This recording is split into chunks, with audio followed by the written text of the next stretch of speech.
नमस्कार, मी गजानन काळे अज्ञात पैलूमध्ये तुमच्या सर्वांचे मनापासून स्वागत करतोय.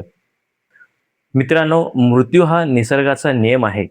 पण विचार करा, जर कोणाला मृत्यू येत नसेल तर 5,000 वर्षापूर्वी कुरुक्षेत्राच्या रणांगणात भगवान श्रीकृष्णाने एका योद्ध्याला शाप दिला की तो आजही या पृथ्वीवर रक्ताळलेल्या कपाळाने भटकत आहे. मध्य प्रदेशातील बुरहानपूर येथील आशीरगड किल्ला जर पाहिला तर इथल्या स्थानिक लोकांचा दावा आहे की आजही पहाटे या किल्ल्यातील शिव मंदिरात कुणीतरी अज्ञान व्यक्ती येऊन ताजी फुले वाहते. तो 7 फुटी माणूस कोण आहे? आधुनिक विज्ञानाकडे अमरत्वाचे उत्तर आहे का? आज आपण या अज्ञात सत्याचा पुराव्यानिशी छडा लावणार आहोत. अश्वत्थामा हा गुरु द्रोणाचार्यांचा मुलगा आणि भगवान शंकरांचा अंश मानला जातो. त्याच्या कपाळावर जन्मताच एक दिव्य मणी होती, जो त्याला भूक, तहान आणि रोगापासून वाचवत असे. महाभारताच्या शेवटी अश्वत्थामाने ब्रह्मास्त्राचा वापर केला. संतापाने श्रीकृष्णाने त्यांच्या कपाळावरील मणी काढून घेतला आणि शाप दिला, तू कलियुगाच्या अंतापर्यंत कपाळावर जखम घेऊन माणसापासून दूर भटकत राहशील.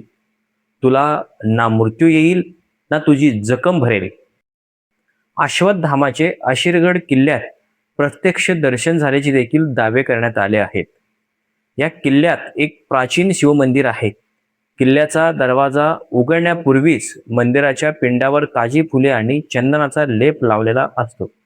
हा लेप लावणारा माणूस कोण असेल, हा अजून देखील प्रश्नच आहे. बुऱ्हाणपूरच्या आसपासच्या गावातील लोक आजही सांगतात की त्यांनी एका 7 ते 8 फूट उंच माणसाला जखमेसाठी तेल मागताना पाहिलं आहे. काही वर्षापूर्वी काही मीडिया हाऊसेसनी तिथे कॅमेरा लावून रात्रभर पाहणी केली होती. पण गूढरित्या तिथे काही तांत्रिक कारणामुळे कॅमेरा बिघडल्याचे देखील दावे करण्यात आले होते.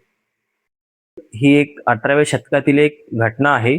असं म्हटलं जातं की पृथ्वीराज चव्हाणच्या वंशजांनी एका अशा व्यक्तीला पाहिले होते ज्याच्या कपाळावर कधी न भरणारी जखम होती.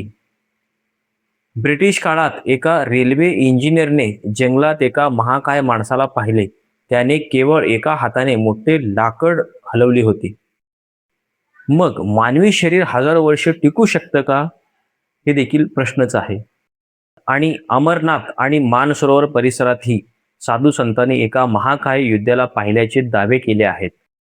इंटरनेटवर एक बातमी व्हायरल झाली होती की एका जुन्या काळातील वैद्याकडे असा एक रुग्ण आला होता ज्याची जखम आधुनिक औषधांनी भरत नव्हती.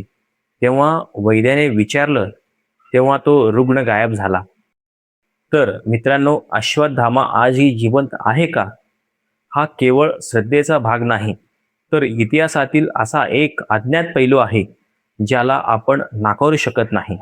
कदाचित तो आपल्यातच आहे, किंवा कलियुगाच्या अंताची वाट पाहत हिमालयाच्या कुठल्या तरी कोपऱ्यात शांत बसला आहे. तुम्हाला काय वाटतं? आशीरगड किल्ल्यात त्या फुलाचं रहस्य काय असेल? कमेंटमध्ये नक्की सांगा. व्हिडिओ माहितीपूर्ण वाटलं असेल तर लाईक करा, शेअर करा आणि चॅनलला सबस्क्राईब करायला अजिबात विसरू नका. मी गजानन काळे आपली रजा घेतोय. पाहत रहा अज्ञात पैलू. धन्यवाद.